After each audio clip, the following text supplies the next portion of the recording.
Thanks everybody for coming this evening. I know a lot of you spent some time, a lot of time yesterday, discussing some of the intricacies of the bill.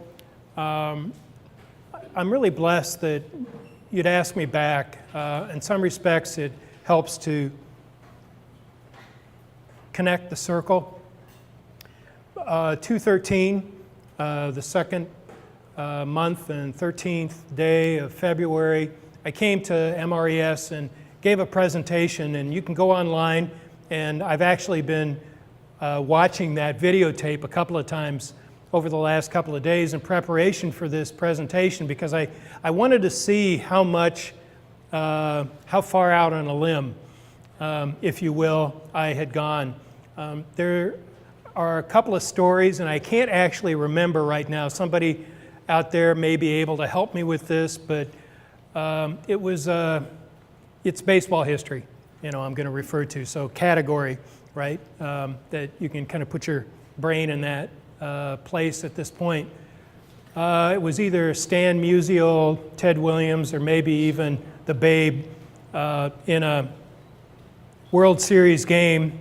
They were down 3 points, bases were loaded, and I don't know which one of them it was, pointed to the center field, and that's where the ball went.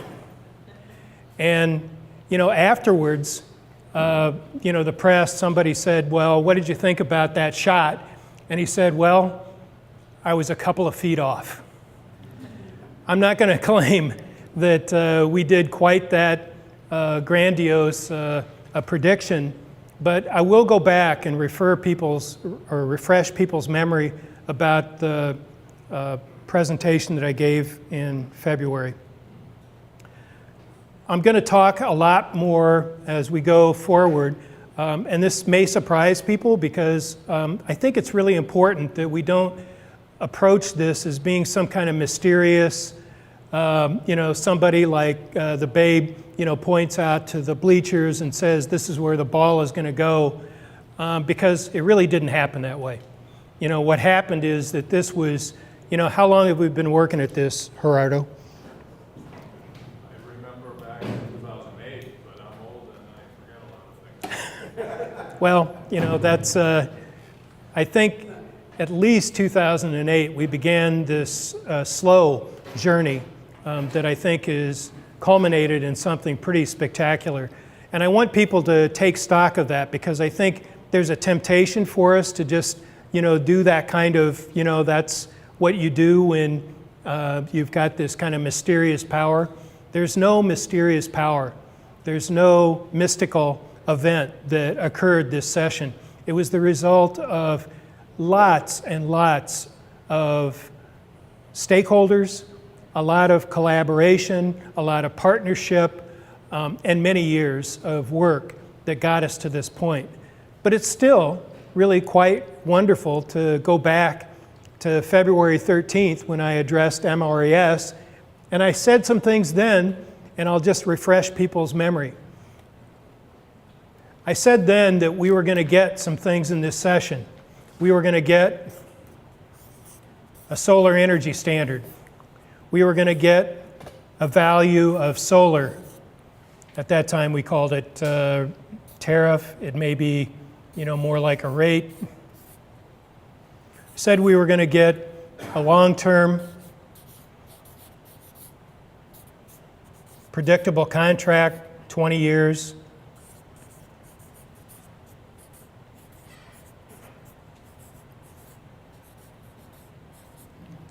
I said we were going to get made in Minnesota enhancements.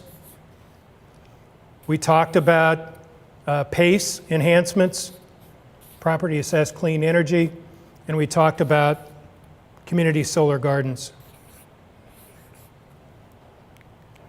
What did we get? We didn't get 10% solar energy standard by 2030. We got 1.5% solar energy standard by 2020. In 7 years, we're going to get 450 to 500 megawatts of installed solar in Minnesota. It's huge. Does anybody in the room think that we underachieved? Jan does. Good for you. I was hoping somebody would raise their hand, and I could almost predict it would be you, Jan. But, you know, the reality is that we didn't know then, and I said it. You know, we weren't sure what the number was going to be, but I was absolutely certain and predicted we were going to get a solar energy standard, and we did. It's a huge deal for Minnesota. It's a huge deal for jobs in Minnesota. It's a significant step forward for energy policy in Minnesota. Indicated that we were going to be able to get a value of solar tariff or a value of solar rate. We did it. It's significant, it's strong language, it's a very robust process. It's going to give everybody in this room an opportunity to comment at least twice. There's going to be a comment period that's going to be available to people probably late November, December, as the Division of Energy Resources crunches through developing a formula before it rolls it out and submits it to the PUC. So we'll let people know so that you're able to comment on that. So it's more of a campaign. You're going to hear more about that campaigning mentality as we go back over the history. And then when it goes to the PUC, the Public Utilities Commission, there are going to be at least 2 or 3 open commentary periods and some public testimony opportunities for people. So, you know, if people are of a mind that they want to show up and talk to the public utility commissioners, it's actually not that daunting. You know, I like to speak, so, you know, it's not that difficult proposition for me to kind of crank up my energy to, you know, go talk to a bunch of people about something that I love, you know, to talk about. But people in this room, you know, should be thinking about those times going forward, because what we're doing is putting in place a policy. You know, legislation isn't just a one-time situation. You get it done, and then you go through the process of making it work. And right now, that's what we're doing. So we also were able to get some prediction, a long-term contract of 20 years that's based on the value of solar rate. So, you know, let's say you go out and you're, I should have indicated that this is a performance-based incentive, PBI.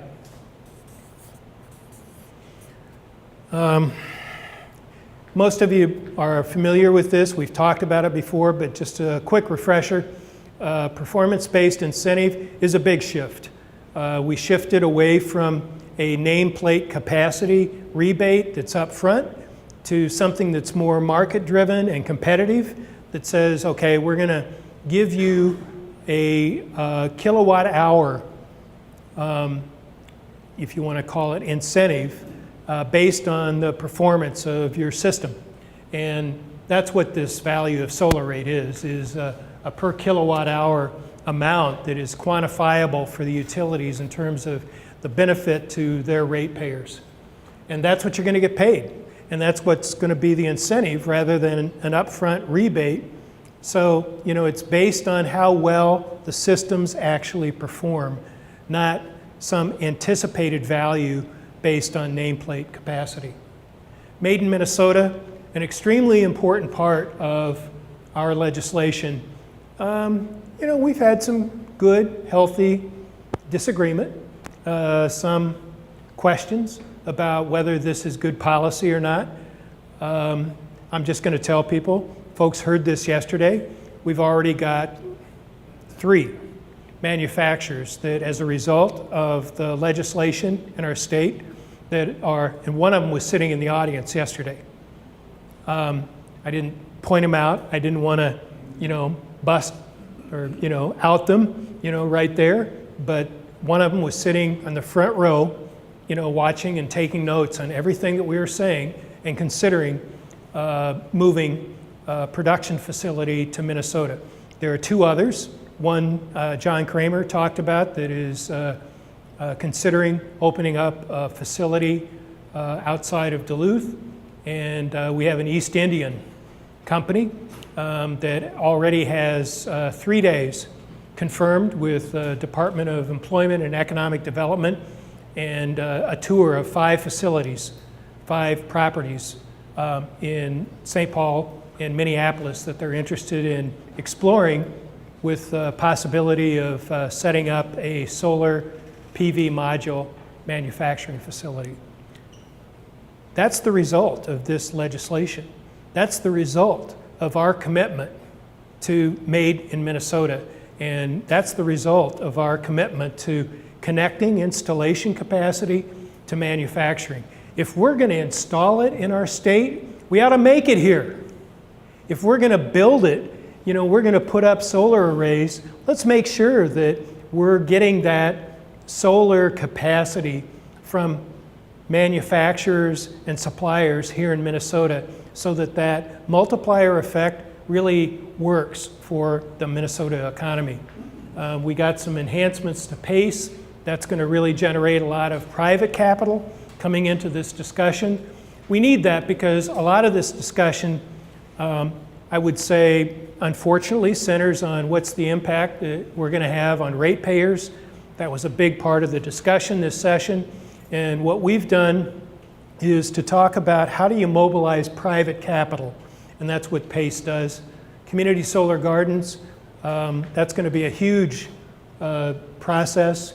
You know, I'm maybe going to, you know, ask Dustin later on to talk some more about that, because we've got a bunch of our contractors, including AEI, Innovative Power Systems, Sundial, that are queuing up community solar garden projects.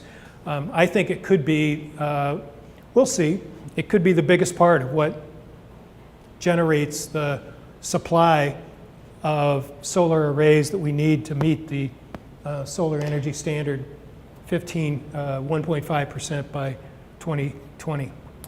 So let me grab the, so what happens? This is kind of an amazing proposition for me, you know, to have been working on this for many years.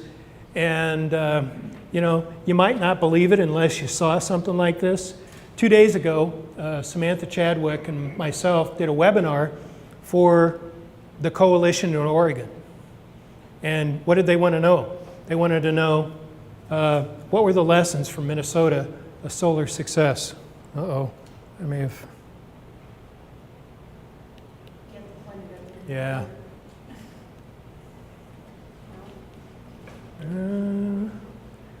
Help me with this, Doug. On the left side there. On the left? On the circle. Okay. All right.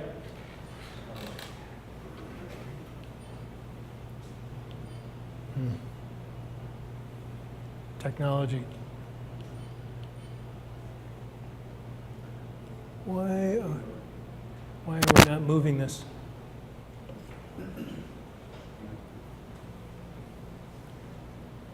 Okay, so you know what we talked about. We started out by discussing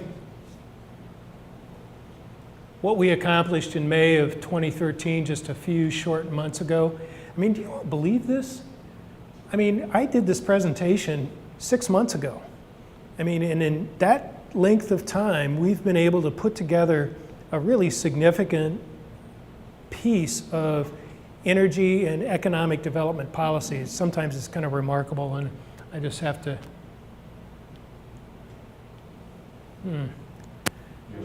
All right, somebody else. All right, here we go. So what's in the bill? You know, I've already told you, we still have the 10% by 2030. It's a solar goal. It's not a mandate. The mandate is 1.5% by 2020. We have a carve out for small residential and commercial projects. We were very concerned about setting up a standard, and if you go back to my presentation in February, you know, I made this point. We did not want to have a solar energy standard in the state that would be completely filled up, subscribed by utility scale systems. That's not growing all the segments of the market in Minnesota. It's not going to give residential customers and small commercial customers an opportunity to participate in the market. So we did something that we thought, and I think was correct. We did a carve out for small systems. We raised the, investor-owned utility. So, that means Xcel, it means Alliant, it means Minnesota Power, it means Otter Tail, it means Elite. It's about 60% of the market.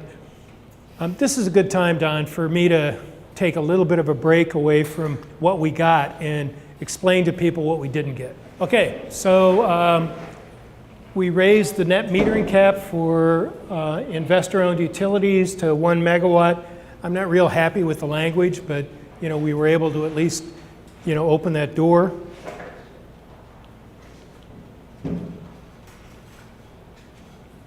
Community solar garden language is in the law.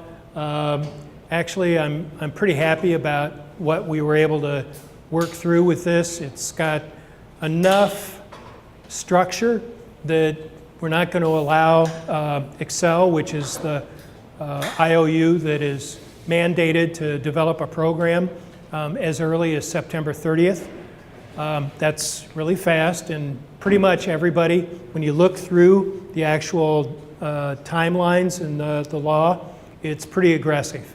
But everybody, when we were working on this, said, let's go. If we're going to do this, let's get it done in a time frame that we can actually get some experience on the ground so we can come back in 2015 and have at least a good year of experience and data, to look at this. Gerardo?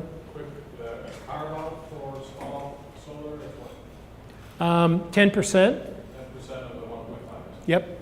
So roughly 50 megawatts, maybe 45, 50 megawatts of the install capacity is going to be less than 20 kilowatts. We'll talk some more about the Made in Minnesota, because there's actually a little bit higher cap on the Made in Minnesota. It's 40 kilowatts and not 20. Value of solar rate, we're the first state in the country that's decided to dip our toe into that water and see what we're going to be able to do with that. It's a market mechanism. We think it's going to be a really robust foundation for building an incentive. We're not even sure that an incentive is going to be required for larger community solar garden projects or utility scale projects, meaning for those of you that are kind of familiar with what it takes to make solar systems pencil, there are probably a bunch of contractors in the room that if you said we're going to give you a production incentive of 11 cents a kilowatt hour, would think, yeah, you're just kind of goofing on us, that's not even possible. Well, that's what this is going to do. We've got a floor, built into the law that says that even though we have a really long process of going through, deciding what the components are going to be, what's going to be in that bucket called the value of solar rate, that in a very short period of time you can name, you can put in place the retail rate, meaning 10, 11 cents that you would have used for net metering. And we can go forward with assigning that placeholder value while we're in the process of negotiating what the component elements are going to be for the value of solar rate. Did any of that make any sense to people? Do you have an idea of the buckets that will go into this value of solar? What range of value do these different buckets get? The avoided generation cost, the SREC value, do you have any idea of the range of each bucket? Yeah. Right now, there's a separate process that's before the PUC for what's called the, well, I'll just use the acronym ELCC. It's the Electric Load Capacity Generation Discussion.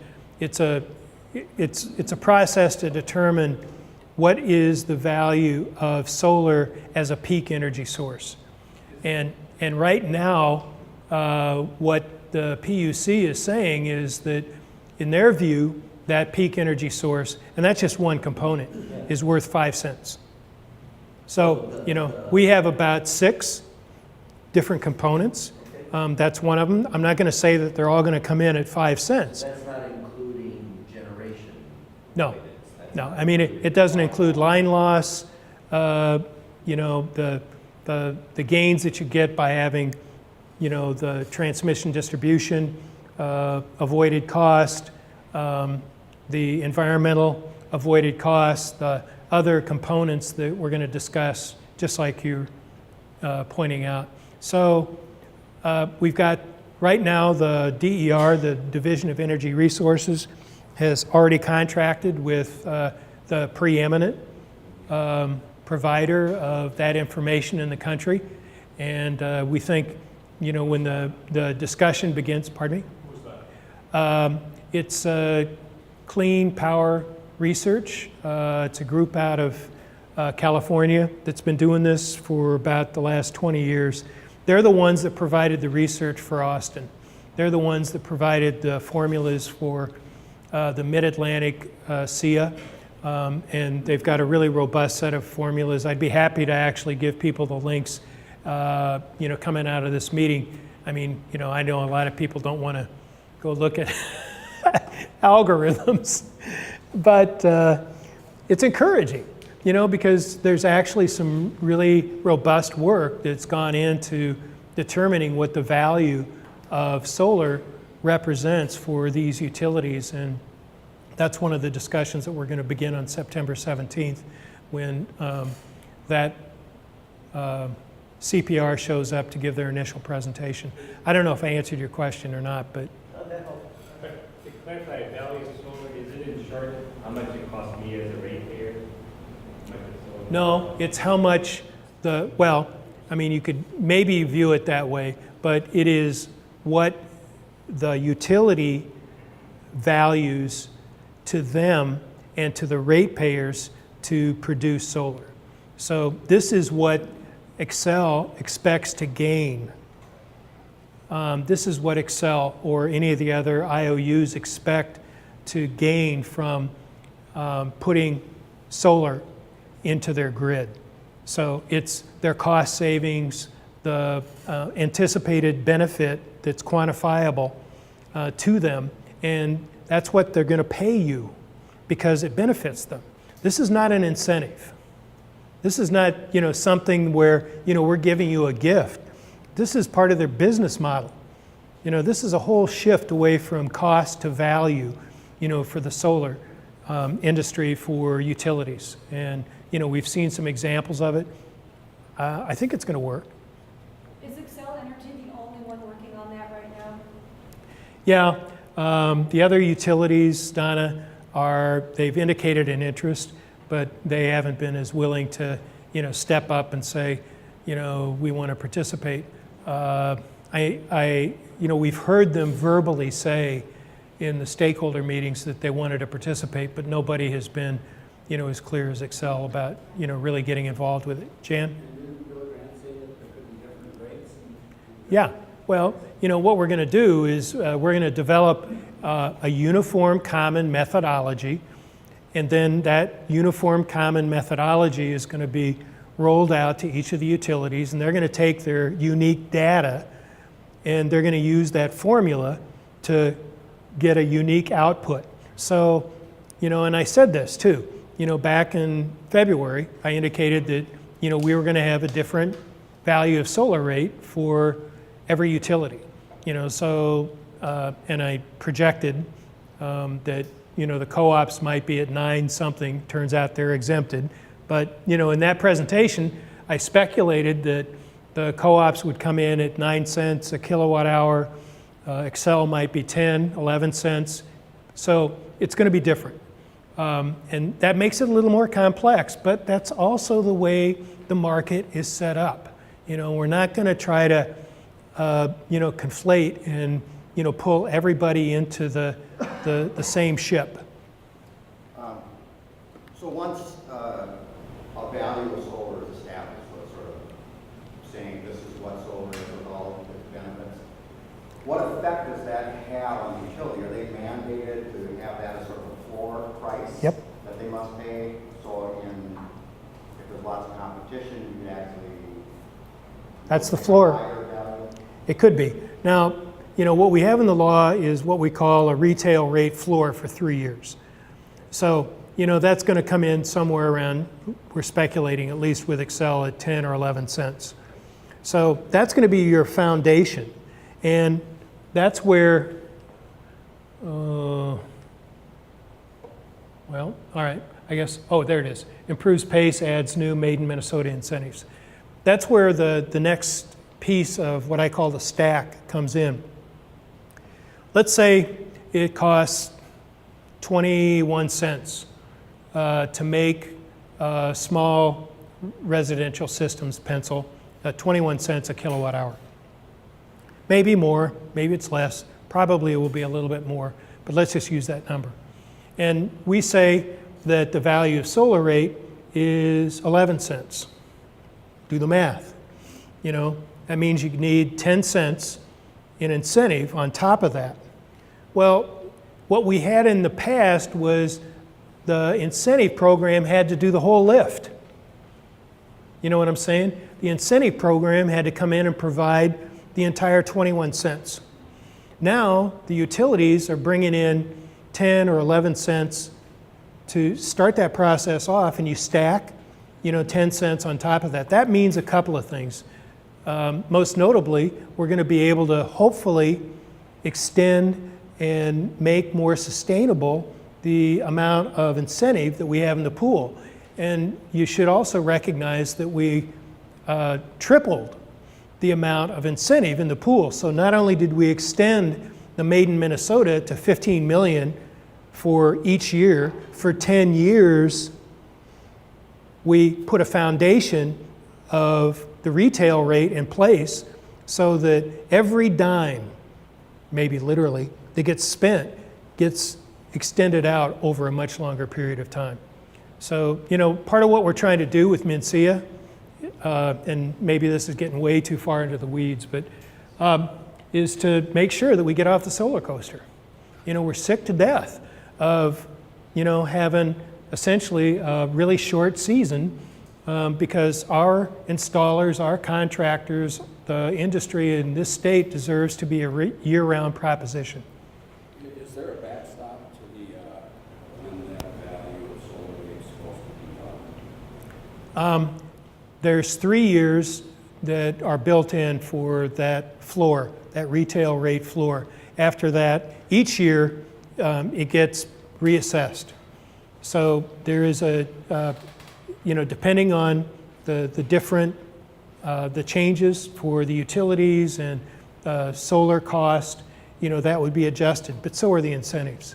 Everything in this bill is adjustable. We're making it clear that the market drives, what we're doing. This is not going to be like you lock it in and that's what you get for the next 10 years. Now, it's true that once you get the value of solar rate A, that's what goes for 20 years. But the next year when it drops down, at solar rate B, that's what goes for the next 20 years. You follow what I'm saying? It's not going to... You lock into a contract. That's right. It's a done deal for 20 years at that rate, and you can't come in the next year and say, well, because we dropped it down, now your rate goes down. You could not finance your systems that way. You can't go to a bank and say, oh, guess what? We're not sure what the rate's going to be in year 2, 3, 4, 5. They'd say, goodbye, And that's one of the reasons it was important for us to have that lock-in provision. Gerardo? What remains a little bit unclear to me is how those rates or who is going to determine those rates first time around and assess them every year? You said the DER is heading that effort, that their stakeholders. Are those well defined, and it does indeed include the utilities, and does it include the solar community or not? Well, In what way? I mean, we didn't lay out each stakeholder. We put in general categories, but we being MNCEA, the environmental community, all the utilities, DER, have been very involved in the prior discussions leading up to this.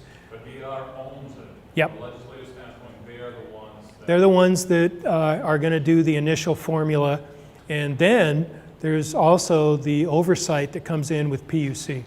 So, there's a couple of really strong and very transparent mechanisms for input into this process.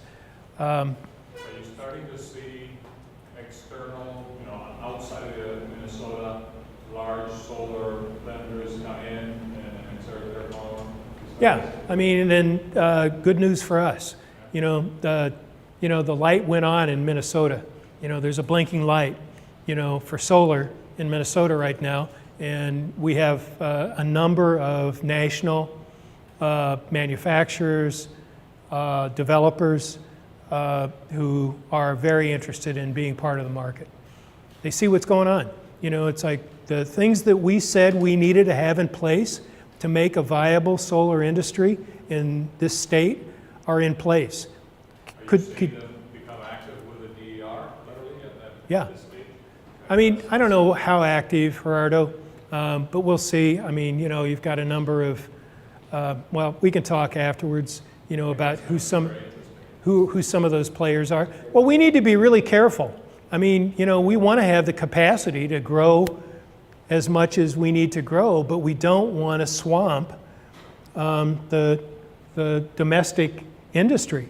And honestly, that's one of the things that I talked about that was very, very concerning to us when we drafted this legislation, was to move quickly, but not so fast that we ran away from our manufacturing and our installation capacity. Because once that happens, once we set up an industry, we could have done, I'm not sure we could have, but I think there was enough support that we could have done 60, 80 megawatts in 2013. You know what I'm saying? What would that have done? We might have gotten it done, and everybody would have said, hallelujah, you've reduced greenhouse gas emissions, but it would have been all Chinese panels, and it would have been all outstate installers. And once that train has left the station, it's hard to get it back. Once that industry is moving in that direction. Now, that doesn't mean that we don't want to have and won't want to have some of that activity in our state. I think that's really healthy, but we just can't have all of it being controlled by other folks. So I don't know if that gets too far into it. We wanted a mix, Gerardo. We want to make sure that we're able to muster the installation and manufacturing capacity that gives us the economic benefits in our state, but still gives opportunities to other people that have been doing this work from other parts of the country and world. I guess I'm still a little confused. If you were going to go see somebody next week and give them a reason to, he's trying to figure out whether it's a system now or 6 months from now, how do you define that for you? Well, you're not going to be able to yet. You can say that there's likely going to be a retail floor that's going to be 10 or 11 cents. Some finance organizations are going to be reluctant to, make a move, based on that. They may say, okay, well, let's see what happens with the full, vetting process, which will take a lot longer. See, that's what I was behind the question. It seems like the communications things are old, and I'm trying to idea around. Well, again, I think you're going to see, we've been in dialogue with Excel. Nobody's here, to represent them right now, but I put them on the spot yesterday. That they, I'm pretty confident in the design of the community solar gardens, will indicate that the retail floor should be 10 or 11 cents, so that we can begin to, do that benefit stack that I was talking about. It's not the whole program. We're not going to be able to scale everything at that point, but a lot of our developers are going to be taking a look at that and saying, can we even do 5, 10, 15, 20 megawatt systems cost effectively with just the value of solar rate? Can we do PACE projects over a 20-year period and even making cash flow, at 500 kilowatts or a megawatt? Anyway, I want to talk a little bit about, before I get too far away from this. One of the reasons that we got to this point, and one of the things I wanted to emphasize in the presentation tonight, is that we had incremental successes in 2011 and 2012, even back in 2010, and that we also had a strategy over the last 2 to 3 years to develop the support of Governor Dayton. It may seem like a distant bad nightmare, but Governor Dayton was elected governor with neither house supporting him up until 2013. And something happened then, and we were able to gain a majority of support in both houses. That doesn't mean that it was a slam dunk, but we had been working over the last 2 sessions to develop support. We were rallying around a bigger vision, bold enough to fire up the base and seem worth the effort for other stakeholders. I'll be honest, if we had gone in and told people we wanted to do a solar energy standard of 1.5% by 2020, there's a lot of people who would have shrugged their shoulders and said, what are you doing that for? Now it doesn't mean that we intentionally hyped what we were going to do, but saying that we wanted to do a 10% solar energy standard by 2030 captured a lot of people's attention. And so, that's what we were, working for. As big as the Solar Works campaign was, and still is, we realized that we needed even more partners to get this lift done. So we reached out and worked on building an even larger coalition called the Clean Energy Jobs Campaign. And I'll be honest, those folks really delivered. We had an enormous amount of lobbying. We turned around a couple of votes in the last few days because of phone calling and emailing. I mean, we had it's a rural Democrat from the Austin area that had told us, I am absolutely positively against this bill. No way you're going to change my vote. She voted for us. And it happened not just because I was persuasive or our lobbyists were persuasive, but because she got a bunch of calls from her constituents, many of whom were farmers, rural Minnesotans.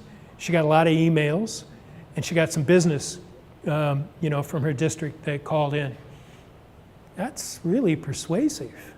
So, I mean, it was an all-out, multi-layered campaign that brought in a lot of the folks that we needed. That's the outside game. That's what that's what I mean when, my friend Ken Bradley used to say, Lynn, you're too focused on the inside game. I love policy, and you can all tell that. But I learned an important lesson, and all of us really need to keep track of this, that unless you have that outside game, meaning you've got those constituents who are mobilized to go talk to their representatives, all the persuasive stuff from folks like me or yourselves that go in and hand them paperwork or whatever isn't going to cut it. Those are the key elements. Last year we did a lot of work around public buildings. We got a bill passed for bonding that, and I can't tell you how important that was, because a lot of people were discouraged in the clean energy universe about having to go and testify and deal with a Republican-dominated and hostile environment, we didn't back away. You know, so in this session, when we had, a majority of Democrats, we still had a lot of Republicans that came up to us and said, you know, I remember you being in my committee last year testifying, and you answered the questions right. We didn't vote for it at that time, but because you were here and that drumbeat was happening, you know, you come into this session and it's a lot easier for us to agree to do the kinds of things that you're talking about. We're a market-driven. You know, we're trying to get rid of incentives. I'll just be stone cold honest with you. You know, that's why value of solar is important to us. That's why PACE is important to us. That's why community solar gardens is important to us. So you're going to hear that a lot. Dustin? One couple important comments on that previous slide was we lost a lot of our champions in 2011 and 2012. I think that's a significant barrier that the coalition campaign really overcame. Kate Knuth was out, Senator John Dahl was out, Ellen Anderson was out. So one of the big challenges to this that really I think has some merit and merit to the work that you've done in the campaign was, I remember back 2 years doing all these in-district meetings throughout the state. and I'm surprised you didn't have that out there because it is going back a ways and it's thinking about all the complexities, but thinking back, that was a huge amount of work that had to be done. And the coalition partners, Sierra Club played a huge role in that, but losing the champions that we had over the last 2 years and really having to go out and educate, the freshman senators, the freshman representatives, and all right, come back to the plan and decide who's going to be our champions. What do we need to educate in the next 6 months that can stand in front of a body of 200 people and convince them this is what needs to be done? So yeah, there were some huge challenges in the in-district meetings and a lot of education. Yeah, we just never gave up on this thing, and we didn't know. I mean, nobody had a crystal ball. All right, we need to ask 5 minutes? Okay, that's not enough time for people to ask questions. I want to get to there's the public support. There's a lot of polling that indicates that, I'm just going to get to the polling data.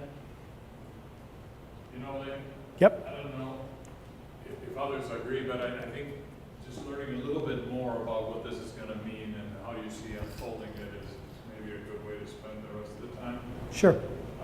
Trying to read faces. So I was asking about the mechanics of the DER and who's going to be in there and what you see happening, because I think this is going to open the floodgates and it's going to attract a lot of attention. And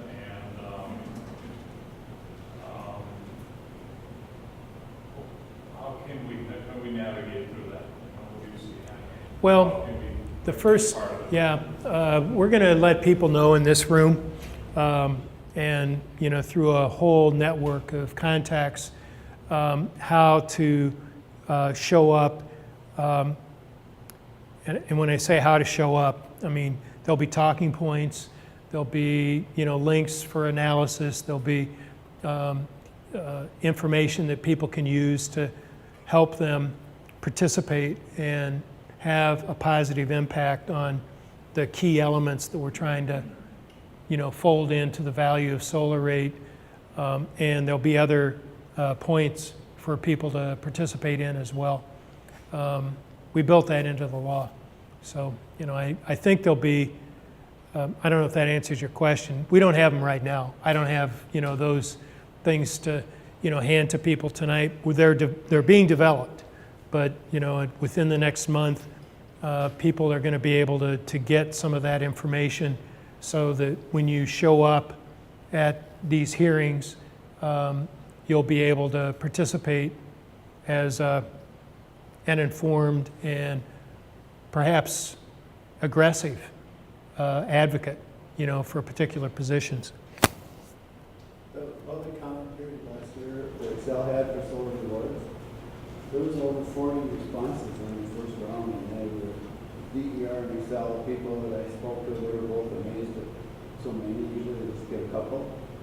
And that was very influential, they said. And, you know, obviously, we could motivate more than 40 if we wanted to, you know, make that an objective. Well, you know, I'll just say, we had a policy meeting for the Clean Energy Jobs Campaign today, and there were 30 people, you know, from organizations all around the state, trade unions, Blue-Green Alliance, environmental organizations, business associations like Wind on the Wires, Mencia, all around the table. How many were at the Capitol rally? 700.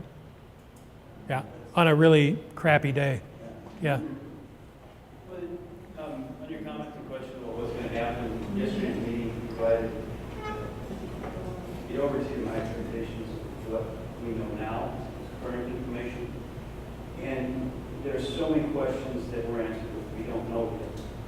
Understandably so, 2 months ago it was signed. But we got some dates, September 17th, September 30th, January 1. First meeting September 30th. We'll have 4 meetings over the next 3 months that'll determine something at January 1. You know.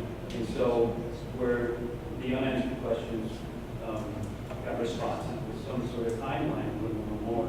I'd say the group most eager to know more is the contractor group. You see it as a great contract, small group setup. They need this as a marketing sales tool and a consistent one at that. So we meet, it seems like more regularly. I hope we have another meeting on the 31st to discuss the current Excel program and future Excel programs, as where all this is going to be. I think MRES would be best suited to cover those meetings and create some sort of blog, because MRES is more of the outreach, you know, solar organization for the state. My idea would be that's where I kind of see it going. Yeah, I mean, it tends like these meetings. Well, we didn't get a date for the discussion with Excel, but they did indicate that the middle of August there would be a feedback engagement stakeholder meeting prior to their submission of the program, which is due on September 30th for the design of the community solar gardens. So, you know, we're crunching into some compressed time frames. I mean, most people are, I wouldn't say amazed, but, you know, are clear that we've pushed all the participants to do this as rapidly as possible so that we can get into developing the market with the policy. It was a Mencia members meeting. We had 3 panels. Senator John Marty opened it up. I gave an overview. And then we got into a Made in Minnesota panel, a discussion about value of solar and community solar gardens. Is that it, Doug? Oh, I'm sorry, Charlie. So we're in a transition period. That's right. So if there's a homeowner here who is interested in solar for their home, or a contractor who's talking to homeowners, what's your advice to them? Is it really just, why don't you just wait a year or 6 months and then come back to us? Or what would you tell a homeowner right I think right now it's difficult, Charlie, to say, I think within 2 months we're going to have a pretty clear answer. And that's, I know, not maybe acceptable, but I think we're going to have a pretty clear idea of what we're pushing for. What Mencia has been pushing for is the fastest possible arrival at tools that can be used for marketing. So, you know, 6 months is our desired point at which you could start selling systems. It might be in the community solar gardens context. You know, we might not have all the Made in Minnesota, other incentive programs worked out, but, you know, I think it's going to be, there's a potential. I'm not sure. You think not, Donna, even 6 months? Well, maybe Made in Minnesota, it sounded like the DER was committed to getting that going by a date in fall. in getting the PBI, drafting the PBI. Yep. But value of solar rate, and that was up in the air, and it's always going to be optional, so. Well, I think Excel, I mean, they didn't want to commit yesterday, but they were supportive of it throughout the session. And so, you know, I'm anticipating that they're going to, now the other IOUs, we don't know. I guess that's still up in the air, but I suspect, I'll just say, you know, as far as I can tell, Excel is interested in, you know, they're working on crunches, they're working internally to crunch the numbers. I mean, Carolyn Brillard yesterday revealed that, you know, they have about 30 people internal to Excel that are working on solar now. Well, when was the last time, I mean, was it John Wold and a couple of engineers up till now? That's jobs. Pardon me? That's jobs. I agree. And, you know, I think people heard her kind of genuine, I'm not trying to make more of this than it is, but when you hear real numbers like that, it's sort of like, wow, you know, they're going to have she was saying, they may have a whole new division that deals with community solar gardens. Now, that doesn't mean it's going to happen in 3 months, but, you know, there's something real happening, and we're excited to be a part of it. Thanks for letting me present.